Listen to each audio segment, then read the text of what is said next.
On s'est aperçu que les gens qui sont apparus avec nous, ben c'était des gens qui étaient à une croisée de chemin. De vivre l'expérience humaine, c'est d'apprendre des affaires puis de grandir.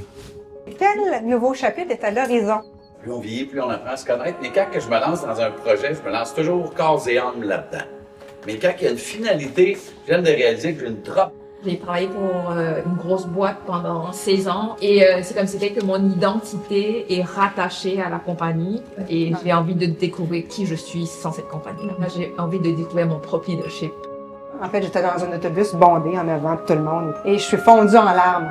Et j'avais pourtant tout ce que la société nous dit qu'on a besoin d'avoir, donc la maison, les enfants, les 2 voitures, le conjoint, la grosse job, le gros salaire. Mais ça a été une réaction viscérale qui a fait en sorte que je me suis dit, OK, je suis pas à bonne place, je sais pas c'est où ma place, mais je suis pas à bonne place. Parce que là, ça vient de toucher un morceau en moi qui veut parler plus fort, puis que j'ai jamais écouté, que j'ai tué.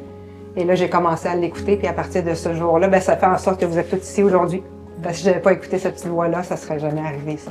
Ma tête m'aurait gardé dans une carrière, puis une petite voix m'a dit, ben non, mais là, tu le sens, le petit papillon, tu le sens, l'intuition qui dit, OK, oui, c'est là qu'il faut que tu ailles. Dans une vie, il y a plusieurs chapitres.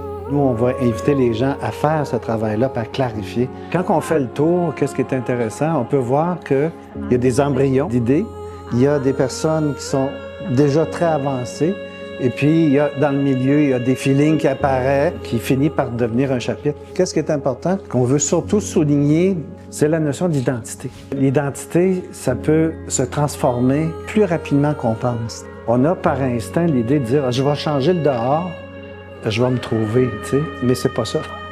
C'est exactement le contraire. Il faut changer l'intérieur. C'est l'intérieur qui a fait que l'extérieur a changé. Quand on pense à une idée, c'est une chose, on a un certain pourcentage qu'elle se réalise. Quand on commence à écrire cette idée-là, le pourcentage augmente. Quand tu commences à en parler de cette idée-là à quelqu'un, le pourcentage augmente encore plus qu'elle se réalise. Et là, quand tu te mets en action, là, évidemment, les odds sont beaucoup plus élevés. Donc, moi, quand j'ai trouvé Pegasus, c'est pas ça que je cherchais. Et finalement, lorsque j'ai parlé en Zoom la première fois avec Karine, quand elle m'a amené ça, j'ai dit, là, j'étais un chapitre de ma vie qu'il faut que je change ma mentalité. Puis finalement, le cas de Pegasus, ça n'a pas été une formation pour moi, ça a été une révélation. Puis quand je dis une révélation, c'est une révélation envers moi-même. J'ai accepté à m'accepter. Puis j'ai appris à être conscient de qui j'étais. De changer ma perception de la vie. Puis quand vous rentrez dans ce projet-là, il faut vous laisser aller.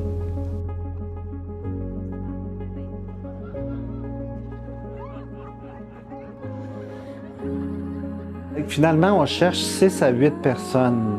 Vous êtes invités, sentez-vous invités. Souvent, on attend la souffrance avant de passer à l'action. Alors que si on fait le contraire, puis on dit, je ne vais pas attendre de souffrir, je vais plutôt avoir du fun, puis d'aller donner le meilleur de moi-même.